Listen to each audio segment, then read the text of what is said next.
Good evening. I'd like to call to order the Tuesday, February 7th, 2023 Norristown Municipality Council meeting to order. Can I have a moment of silence and pledge of allegiance?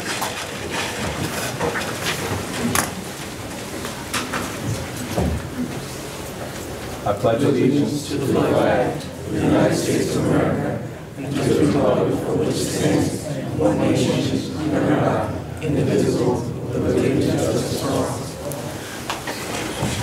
Madam Secretary, can I have roll call, please? Rebecca Smith. Here. Rashad Bates. Here. Dustin Queenan. Here. Tiffani Hendley.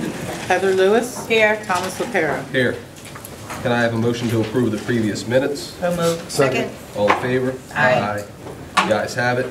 Motion passes. Executive session announcement. We had an executive session tonight on litigation. And now let's get to why most people are here, the oath of office for our newest council member, Lauren Hughes of the 4th District.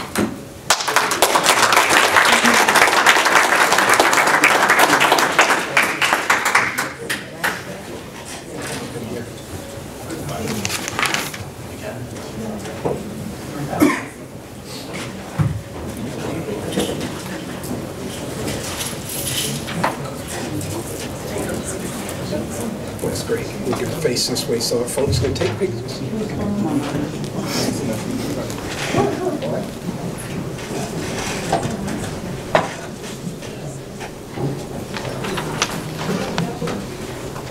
There you go.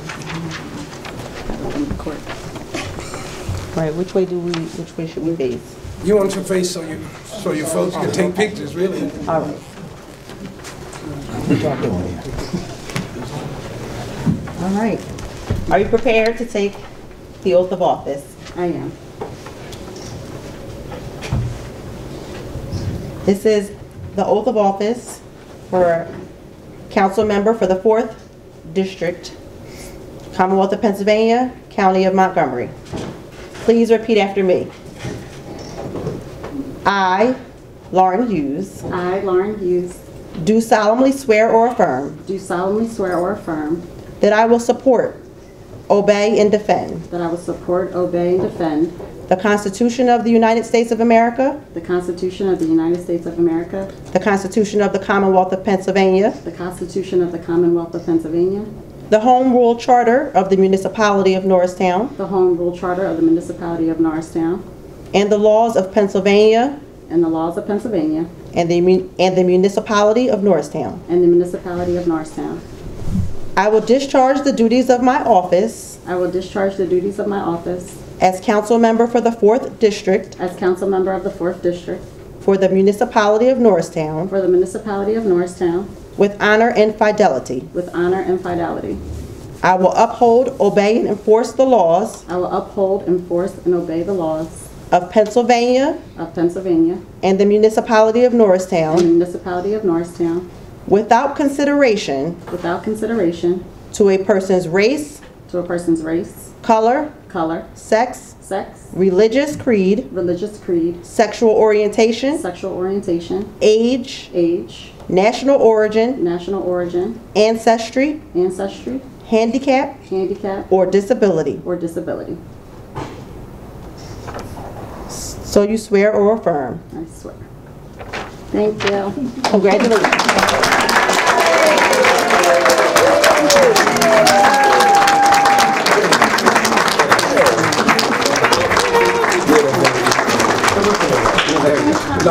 Lauren. So that's introduction.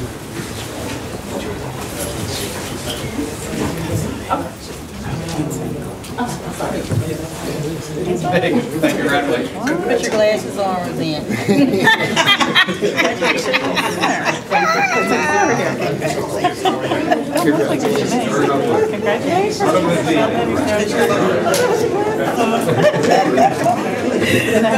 I still don't see it. Please have a high on here. I need a close-up. Walking over something.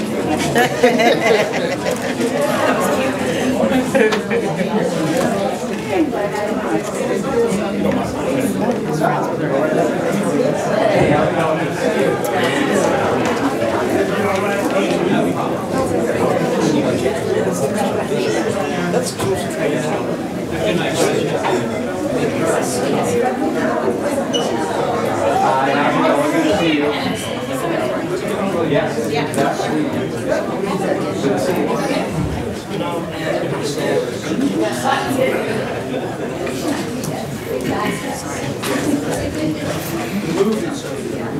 right, congratulations.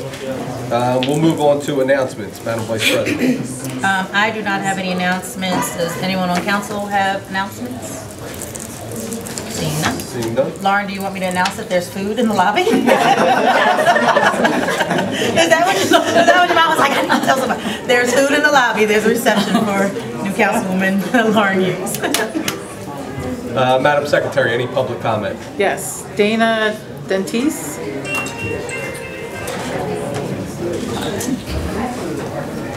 Can you just step forward, state your name and address?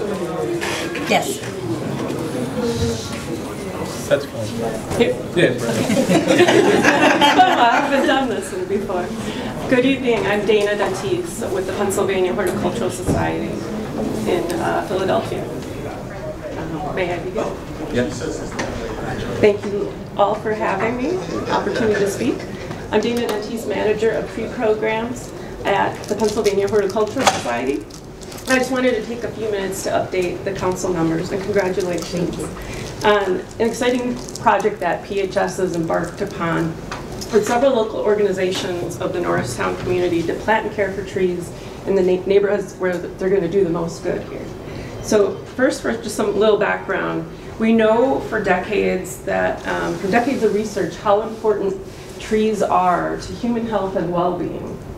They improve mental and cardiovascular health, reduce symptoms of asthma, hypertension, and ADHD, reduce stress, and they can even contribute to lower crime and death rates. So people with trees in their neighborhoods, they're happier and healthier and they live longer than people in neighborhoods without trees.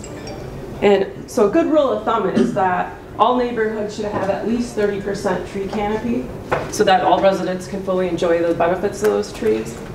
And that's why we hope that residents of our region and community leaders will start to view trees as an equity issue and more importantly as essential infrastructure rather than just as an amenity that's nice to have.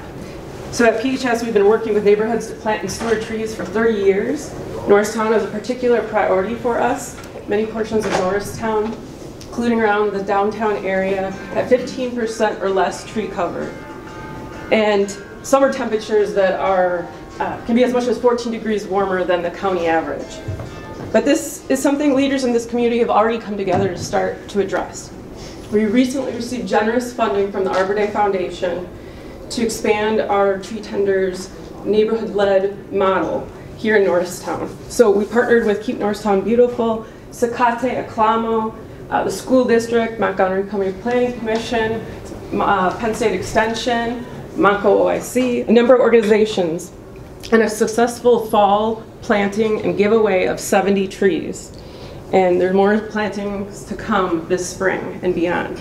So we can use this money for planting at schools, nonprofits, businesses, and as street trees, which are going to offer the most public benefit in neighborhoods that are lacking green space. We can also offer training, our tree tenders training, to any Norristown resident or staff who'd like to learn how to plant and care for trees in their neighborhood. And we have a bilingual tree tenders training that is scheduled for this May at Zacate. So we're really committed to working with the Norristown community even beyond the grant period, as we have over 150 communities in the region we've worked with. And with the federal government making major investments in urban forestry via the Inflation Reduction Act and ARPA, along with increases in state funding, there's never been a better time to ramp up community forestry efforts. So while my time is limited, and I thank you for listening, I or my colleagues, we'd be happy to share more with any of you council members about our programming and even work directly with any of you to identify planting sites and bring the benefits of trees to your constituents. So I have a little information I can hand out if that's okay, and I thank you for your time. Yeah, if you want to just give it to Kevin there, he'll get it to us, and thank you very much. And can I add, Crandall, can you add this as a presentation during a council meeting so that we can get a full understanding for that with Keep Norristown Beautiful? Sure. Jim Waters. Mr. Waters. Good evening, everyone. Good evening. Good evening. Good to see you all. Jim Waters, Hamilton Street. This is getting to be kind of like a report from the academy. So maybe we ought to put it on the agenda so I can cover more stuff. But Public Works gets an A+. Was out a couple of times with them, explaining what this, that, and the other thing. PICO put requests in for 50 new poles. And not only that, that Buttonwood Street danger that I talked to you all about, in 2 months made PICO replace 4 rotted poles. So that danger situation, you don't have to worry about that, and I know it makes you guys happy. You know. But the other thing that went on was the secretary of my dentist lives in Norristown, in the area of Selma Street, 513 Hamilton Street was a mess. And I turned it in, and I used the internet. I usually hammer Kevin with pictures, and then he sends it down. But we want to keep track of stuff now. Not only that, if I learn it, then I'm teaching other people. You know what I mean there.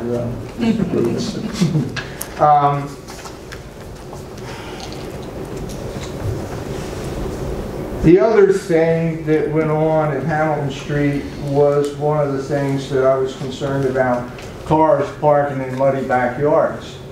And I kind of thought that it would be a stormwater issue, so I contacted them through the same way, I believe. Thanks to Lynn, I wouldn't have been able to get through it.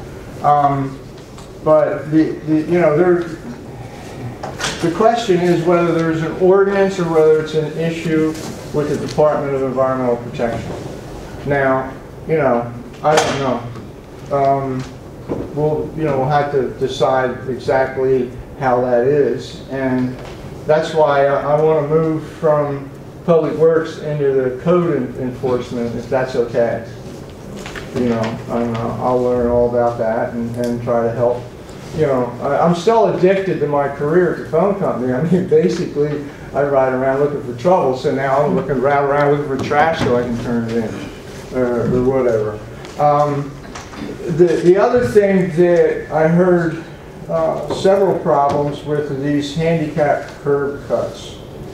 So I had went through the website. What is that called, Kevin? Did you say? Norristown.org. So it's just, okay, because I used your thing, but I didn't know how to. The request tracker? Yeah, the thing we're working on. Okay. We'll try to talk about this afterwards. I want to understand this thing because then I can share with everybody else. I turned in and it went back to Public Works, so it appears that Public Works is the one. And it seemed interesting where there was only like 2 curb cuts, and then the other side of the street wasn't done. And it seems to be all over the place. I get 2 references, but there's more out there. Whatever, we'll work on that. The other thing is the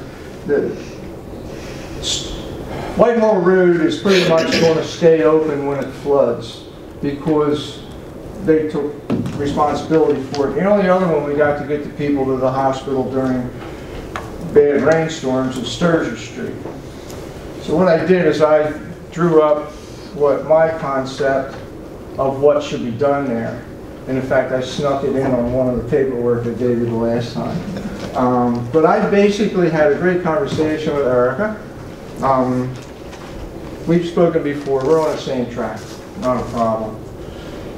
I sent her, or I dropped off to her that same idea of what that should be. And actually what it boils down to is Latchall Field 100 years ago used to be a lake. You know, now if we figure that out, how to do that, it'll save the building and the Little League fields. Thank you, Mr. Waters. Okay, thank you. It was a leak a couple of weeks ago, or a year ago. 365 days ago.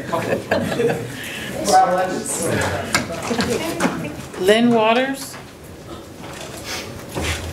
Oh, you're getting smart, Jimmy. Double down. Every time. The brain is the mouth. I tell them, don't say what comes out of your mouth. I just help them. I should have seen this letter before. Norristown, the seat of Montgomery County, is being challenged with addressing their obligations to protect its residents. There's a large number of our citizens living in tents in Norristown on the riverbank, which I didn't know about this until recently. You know what? I'm going to give this to you so you don't have to write all this. So we have the mentally ill, which the Supreme Court ruled in 1975 that mental illness alone cannot be grounds for depriving people of their freedom. So Pennsylvania shut down state-funded mental hospitals, and now those people are homeless with no way to monitor their medication and could help them be productive members of the community. You got COVID-19 victims. Not only did many people die, but many have suffered economic losses. They may have lost their jobs or had to use their resources to care for relatives. We probably have veterans down there too. I don't know everybody that's down there, but we have flood victims more recently, flood victims. Hurricane Ida, it was a year and a half ago and people are still out of their houses. That was the flood of record now for Schuylkill. Some of our neighbors are still living in campers. They can't get in their houses. Some of our neighbors moved out, left, and I'll never see my friends again, you know? So after Agnes flood in '72, the flood victims had wonderful support. Like within a week, HUD brought in mobile homes, mobile washrooms so people and volunteers could get showers. Trailers with a dozen telephones were available for free so the flood victims could call loved ones. Communication with loved ones was a great stress reliever. Now, the flood victims are experiencing what they are labeling as PTSD. It is extremely traumatic. So now we have flood victims, mentally ill, people who've lost everything in COVID, probably veterans, living in tents. All these people are citizens of Montgomery County. Therefore, permanent housing is the answer, not only for the flood victims, for the troubled people, and for the economically challenged. Thank you very much. How'd I do? Gloria, and I'm sorry, I can't read your last name. Is it Lanos? Okay, sorry.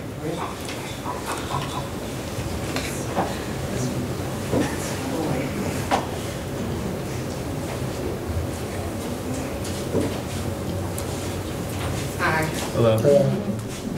Well, first, I'm not a public speaker. I'm not even sure I'm in the right place to be here. So I just need more understanding on something that recently just happened on Sunday. So I was involved in a car accident at Main Street in Halls, okay? I was sitting at a red light, I had my left turn signals on. And the guy behind me, when the light turned green, the guy behind me hit me. I called 911, the cop showed up. So he asked us for our identifications, so we gave it to him. But the guy that hit me, he was taking forever in his vehicle to show proof of his documents. So I said to the cop, I said, why is he in his vehicle still? And he's on his cell phone talking to somebody. So we went to his vehicle and I was videotaping. He was talking to someone and the cop said, well, can I have your information? So the guy on the phone talked to him in Spanish and told him to give it to him. So to make a long story short, he had his registration and insurance was active, but his driver's license and ID was not. It was from Mexico. So another cop showed up and said that this is the same vehicle that they towed a month ago. I'm just trying to understand, and they wound up towing his car that Sunday. So I'm just trying to figure out, if they towed his car a month ago, how did he get his car back again later? So, for the record, this is a public comment. This isn't like a question and answer forum. But what I will do is direct you to our acting chief bishop here, who probably could further explain how the process works, if that's okay. Okay. All right? Yeah, so I wasn't sure where to go. I don't think Chief Bishop will have a problem. Thank you. And that's it. Any other public comments?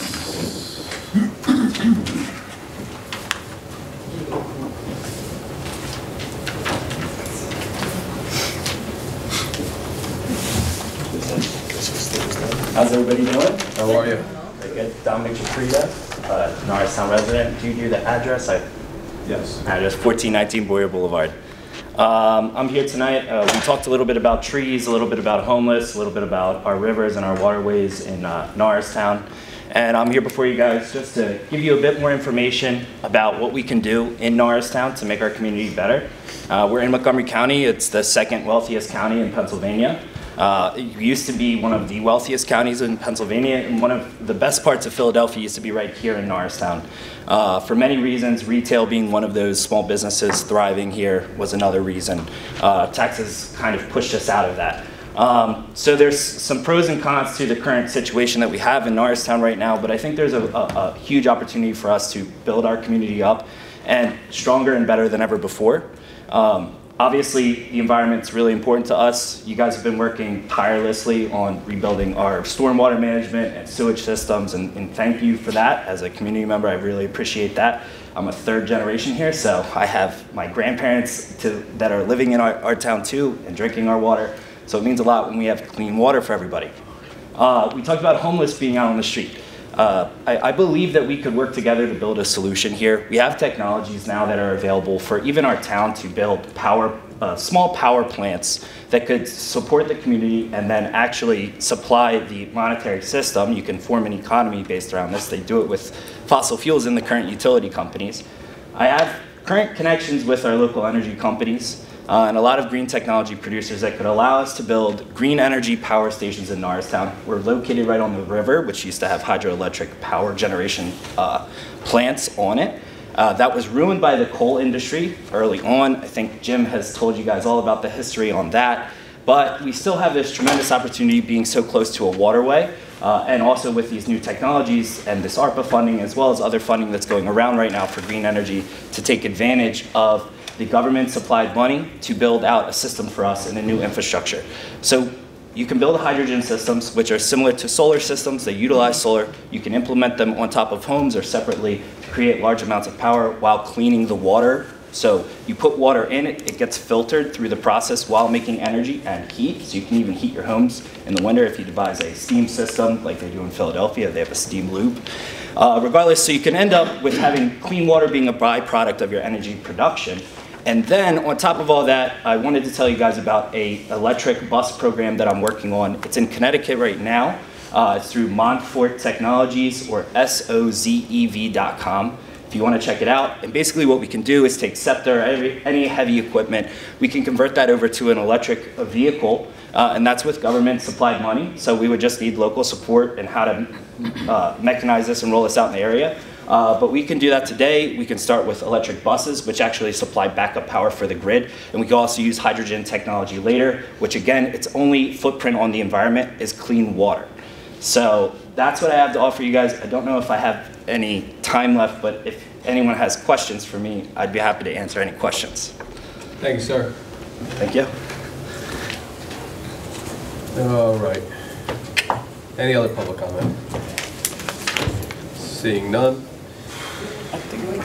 No, one One more? Yeah, one more. I didn't hear you. Hi, I'm Julianne Schieffer. I am the Extension Urban Forester for the Southeast region here in Pennsylvania. I'm a Montgomery County resident, but I wanted it to be known that my assistance is available to your community towards trees and any environmental issues. We heard a few of those tonight. I think Dana explained very well how trees actually are hardwired for our health, and it's unbelievable how many other things they have found out about the interactions between people and trees. So I'm from Penn State Ecosystem Science and Management, but I'm based here in Montgomery County. I cover this whole region, and so I can also give you models on what has worked in other communities, ordinance help, management plans, things like that. Training, one-on-one with your public works, things like that. So just wanted to make my face known. Thank you. Thank you. Okay, any others? Seeing none, we'll move on to appointments.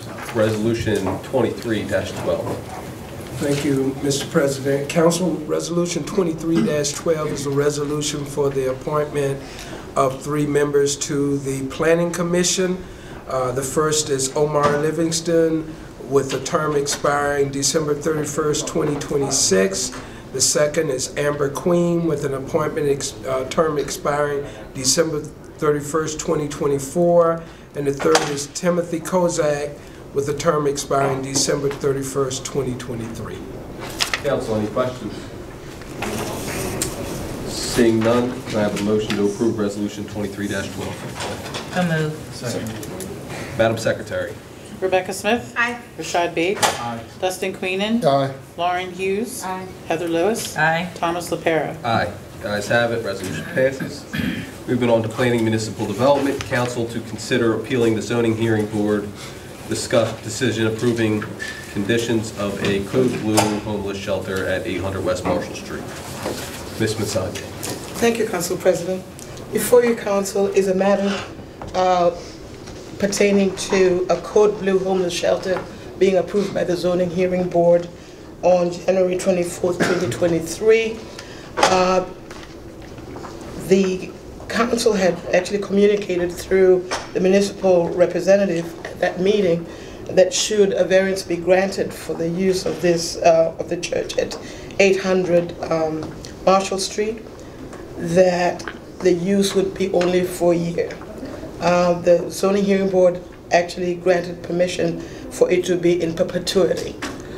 Equally, some of the conditions that were outlined in the decision included that they would accept code blue recipients from other communities contiguous to this municipality. That being the case, we're bringing the matter forth to council in case council is interested in appealing that decision. It's a matter that will be taken to a common pleas court if that is council's desire. So tonight it's your decision whether this is a matter you want the municipal solicitor to appeal or not.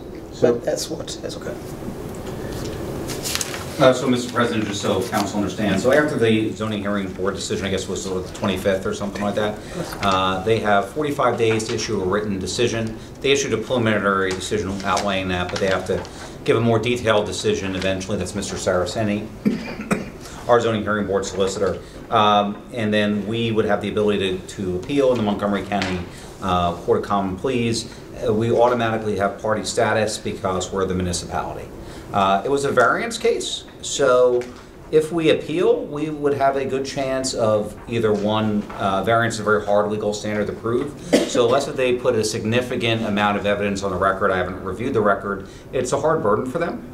And so we would have a good opportunity to prevail in common pleas court and or get a better settlement, maybe with our original conditions, as if we go ahead and appeal and ask for those and negotiate something. So I just wanted to lay out, council understands their options. Thank you. Council, questions, comments, discussion on this topic? I'll say something. I don't believe that any of us are anti-code blue shelter here in Norristown. We have a homeless population here. We understand that. Our main problem is that it would be in perpetuity, right? And not coming back every year. Neighborhoods change, situations change, and to have it in perpetuity, I think, could potentially stunt some of the growth that we have here in Norristown. With that, I'd be in favor of taking this and appealing this decision to the Common Pleas Court. To have them, will accept the code blue shelter, they would have to come and reapply each year with enough time to let the community around them know that this is happening, so that they can't come to us 2 weeks before like they usually do and say, or a day before and say, hey, we're opening a code blue shelter here. We need this done because it's going to be 20 degrees tomorrow. No, you need to come in June, July, August, be prepared, come in, say, this is the spots we're looking for a code blue shelter, get it in front of the proper zoning hearing board, let the community around the code blue shelter know what's happening. That's only fair to the residents that live there, and then approve that for that yearly basis. I mean, that's as fair as it gets for everybody. We understand that there's a community that's unhoused here, that we do not want sleeping outside. But we also understand that there's a community here that pays taxes, right? And that has children in neighborhoods, and things happen in the homeless community.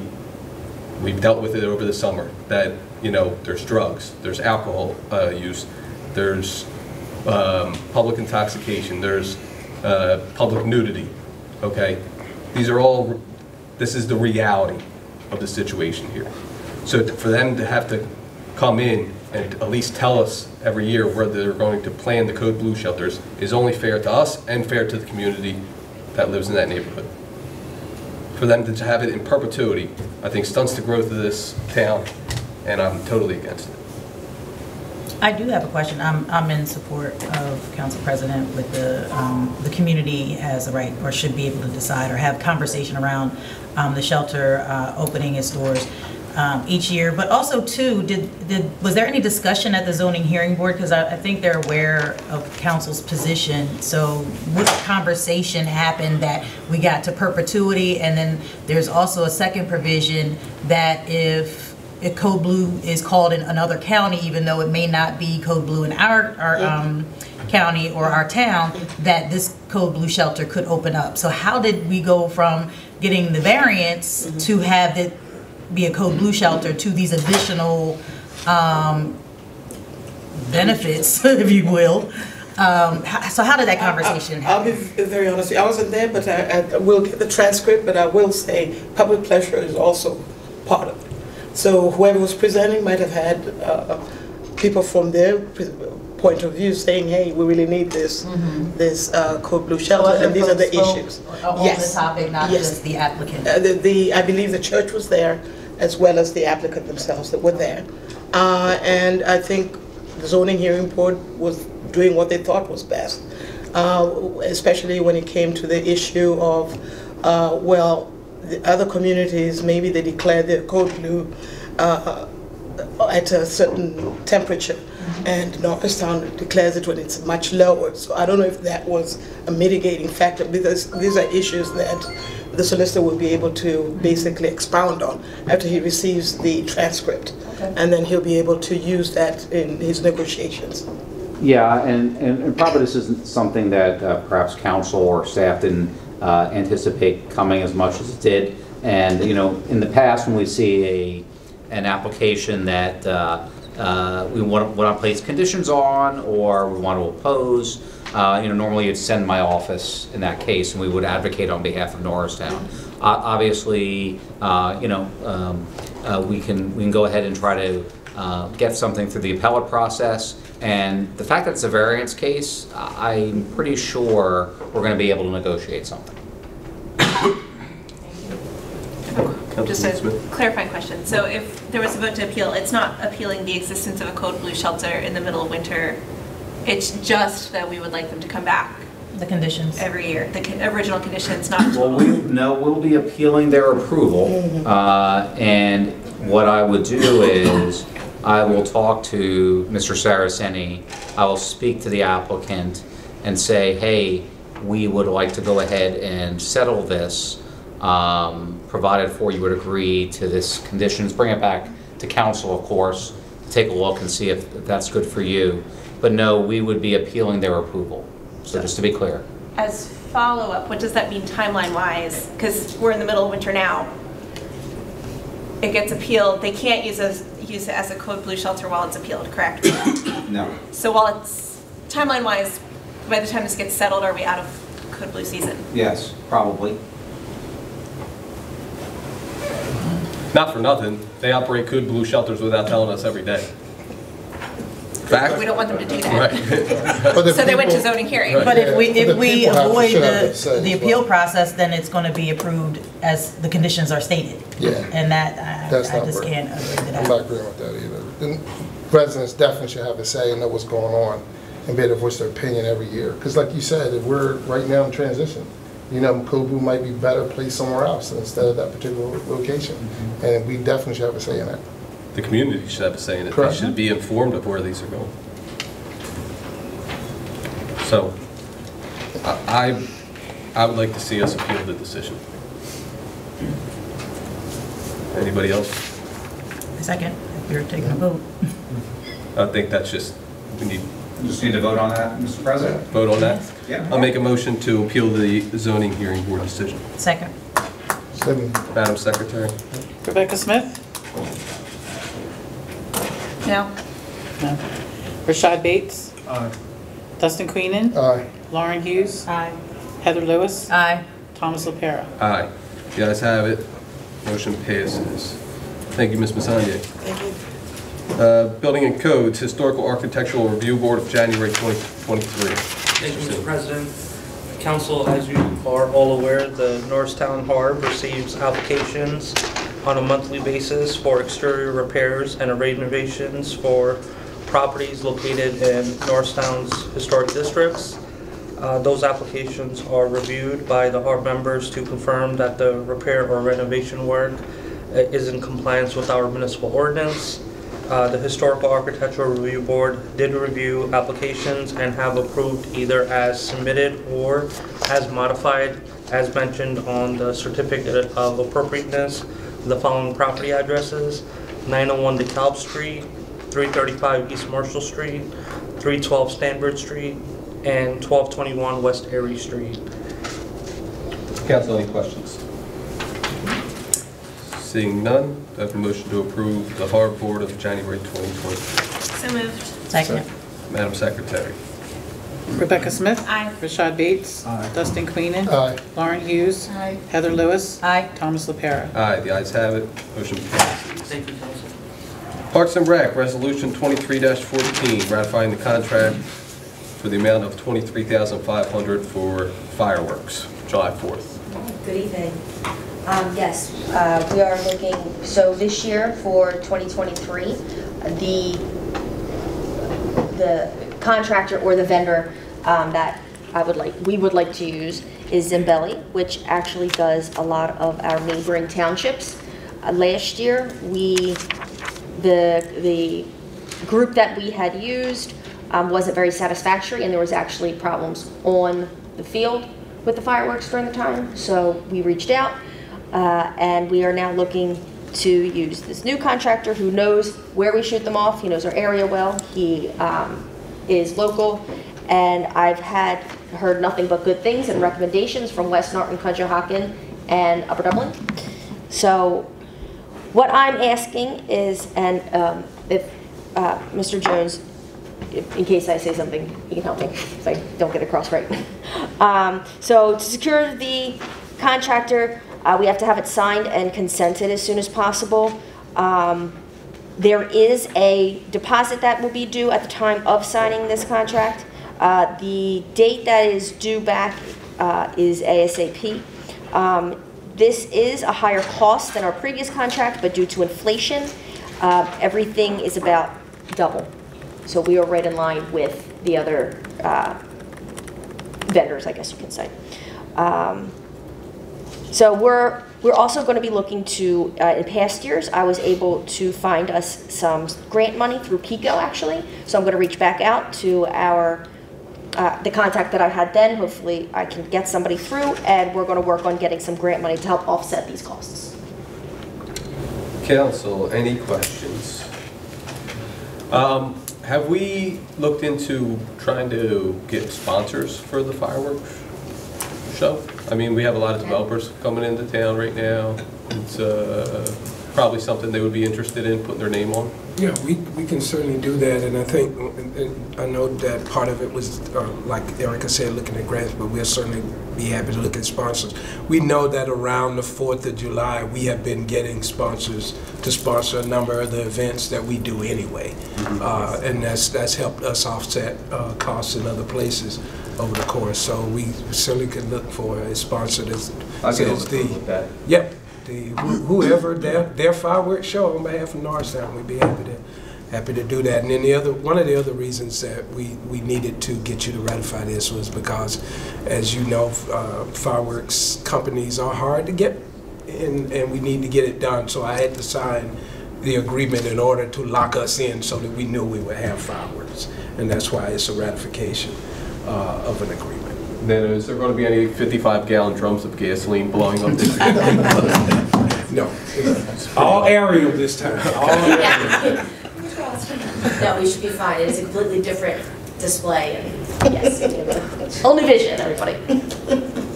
I guess that was my question, because you kind of led me into it with the explosion, is do we have input into the type of displays and things Absolutely. like that? So we do have a meeting is scheduled with me, and it's actually, well, with fire, it would be Rich Lockhart and I go out with the person, the let's say vendor, you know, Zambelli. We will meet them where we shoot them off. We go over the, what is it called, Tom? What's the range? The Canopy. Fallout area. We'll go over fallout area, the size of the shells, what we need.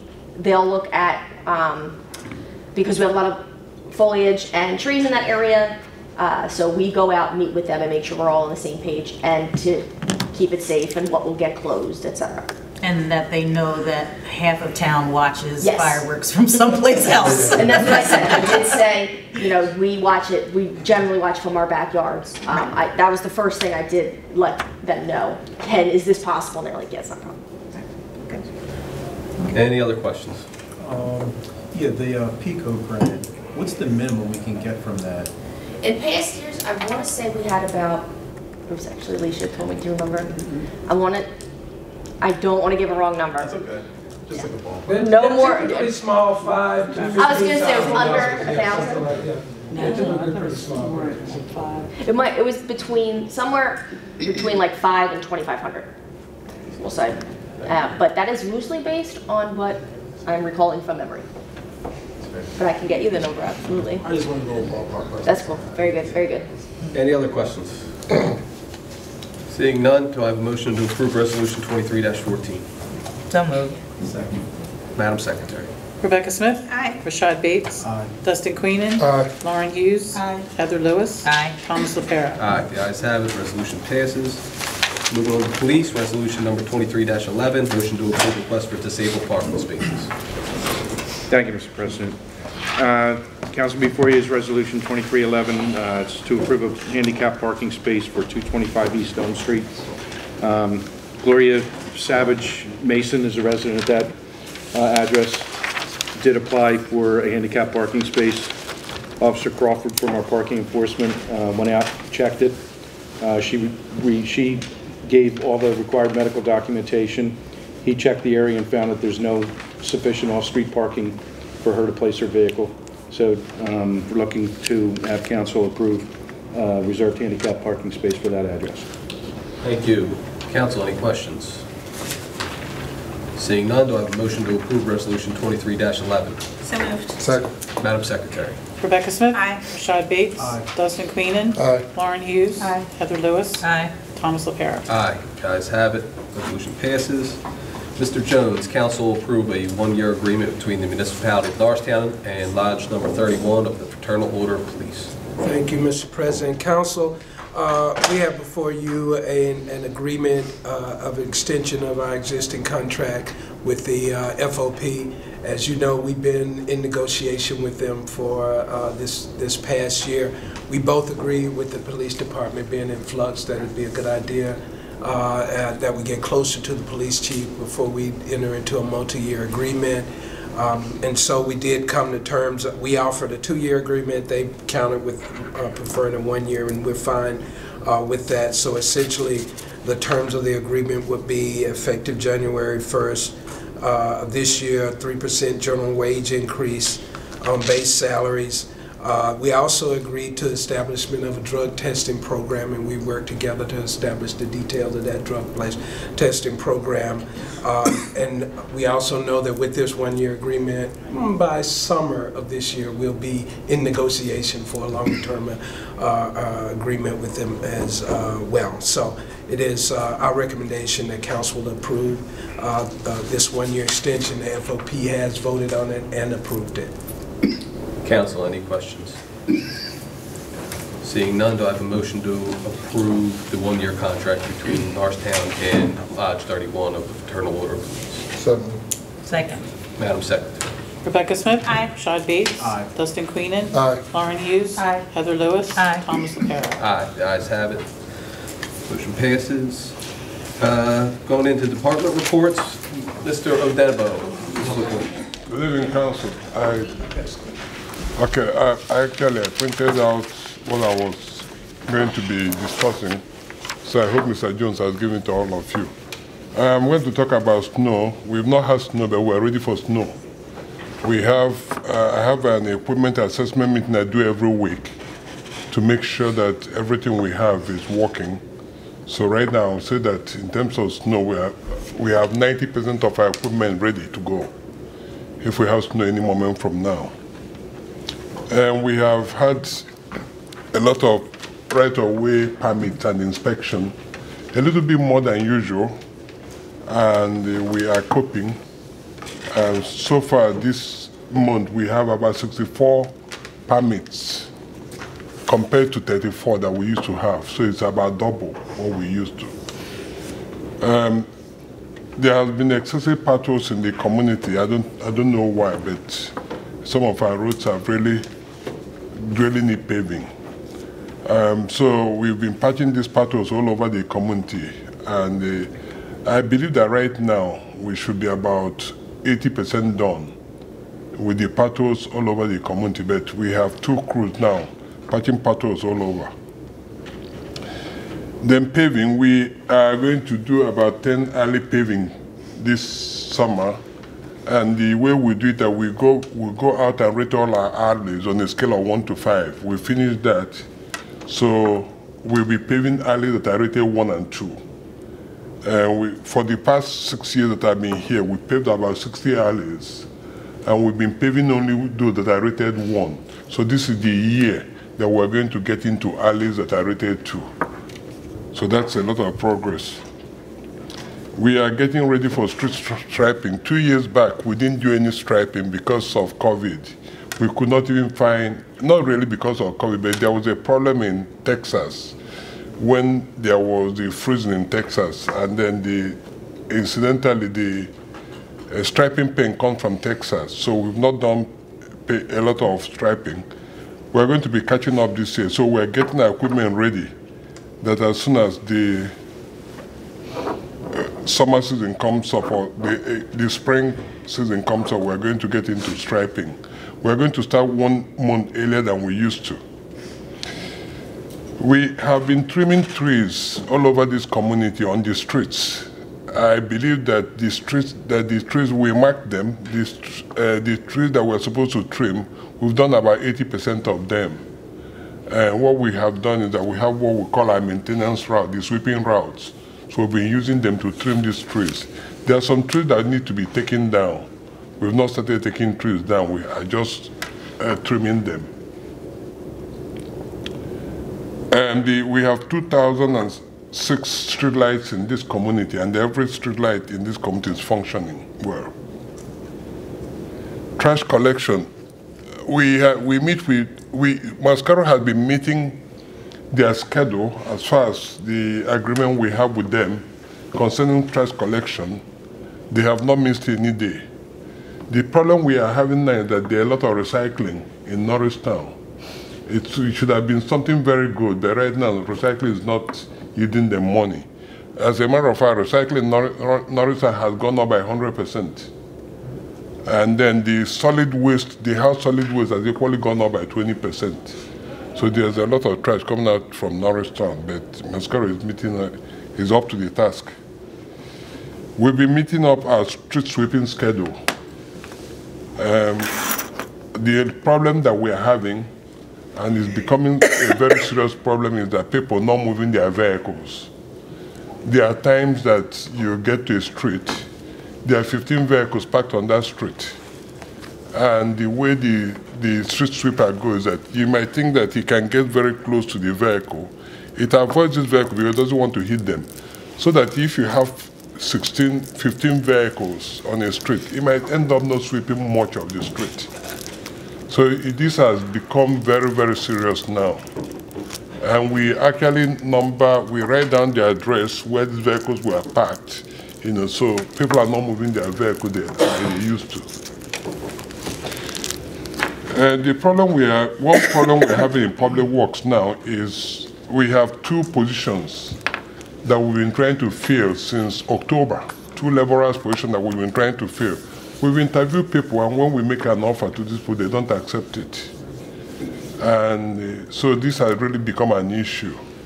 We just made some offer to 2 people in the last advertisement that was done last 2 weeks, and they all rejected it.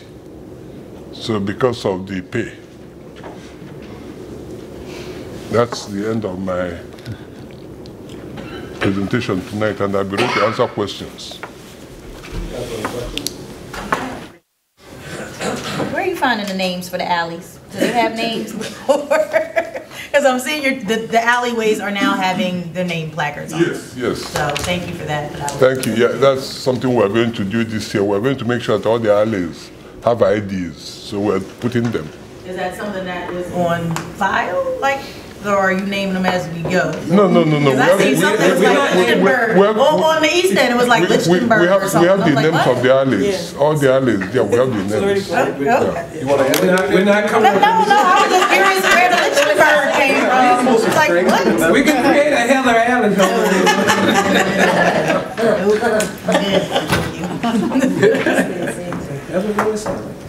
Any other questions? Thank you. Mr. Jones.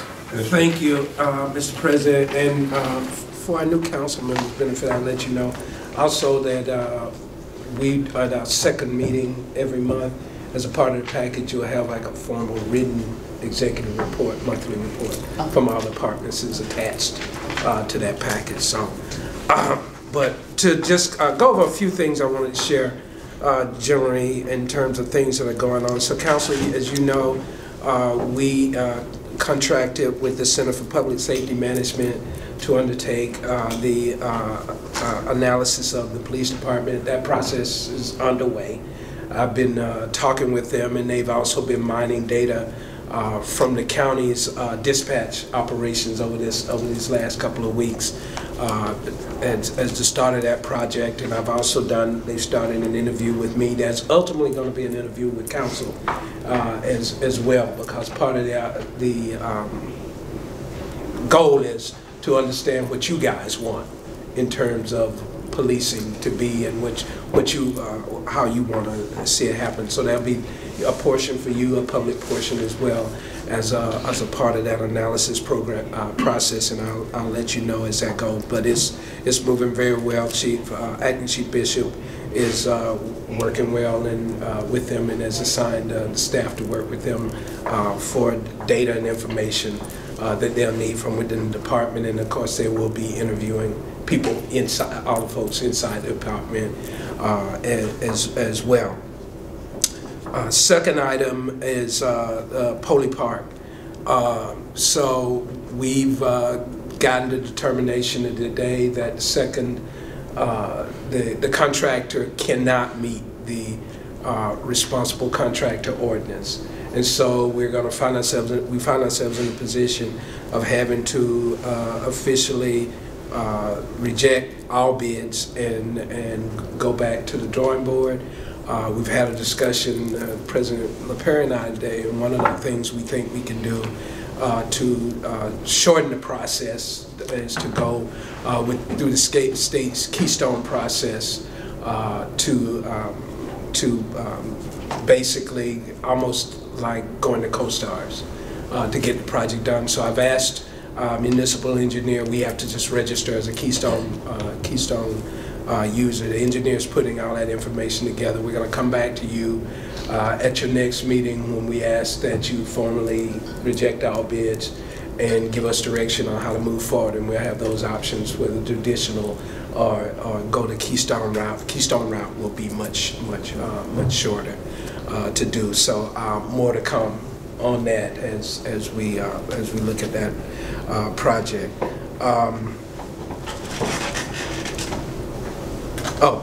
One of the next thing I wanted to talk about is the solicitor and I have had some discussions, and we're looking at the potential of coming to the council to have a discussion about the illegal sale of guns and maybe some litigation potentially like the opioid litigation related to gun manufacturers.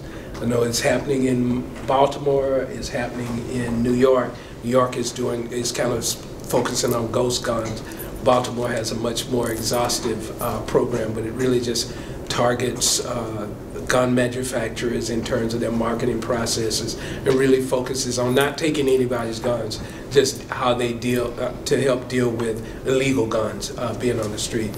So the solicitor's office is doing some necessary research, and when we're ready, we're going to come back and talk to council about that in terms of whether or not you might want to participate in a program like that, where essentially, if you prevail, the gun manufacturers would have to, ante up just like opioid manufacturers had to do. Can I ask a little more about that, Crandall?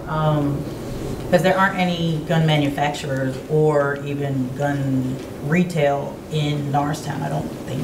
Doesn't have to be in Norristown.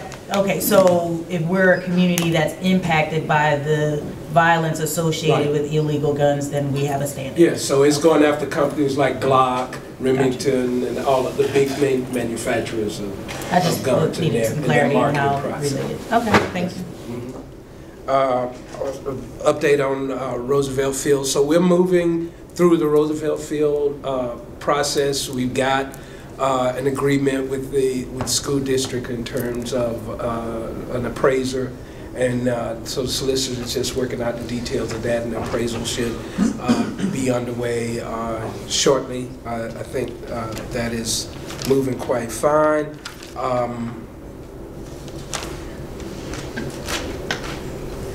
We did complete this at the end of December, 1st of January. We had done a security upgrade of our network, of our municipal network. We had a pretty robust system as well to protect us against ransomware, etc. But one of the things we needed to do was move to multi-factor authentication. I'm sure a lot of you out there, you work probably doing that now. And so now we have that in place in the municipality to better protect our network. As you know, toward the end of the year, we had some discussions with you guys about our insurance and the fact that if we did not go to multi-factor authentication, we were going to have problems getting cyber insurance. But that's taken care of and is active and in place, and we're doing well with that. Hanover Research has completed the survey, the employee satisfaction survey they were doing. We got about, I think, 57% employee participation, which is a great percentage-wise in terms of surveys. We extended it, I think, two or three times, trying to get more people to complete the survey.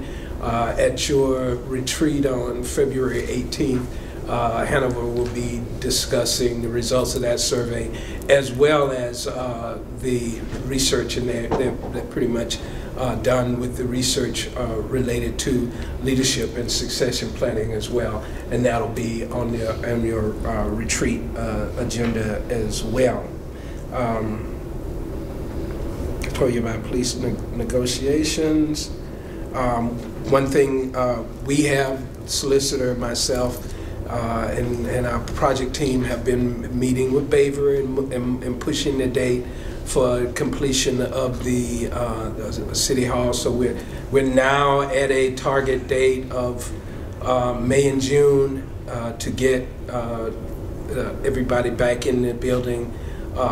We're still pushing April, but we've gotten them off of their November, then August, and got them up to May and June, and we'll still continue to work with them on that.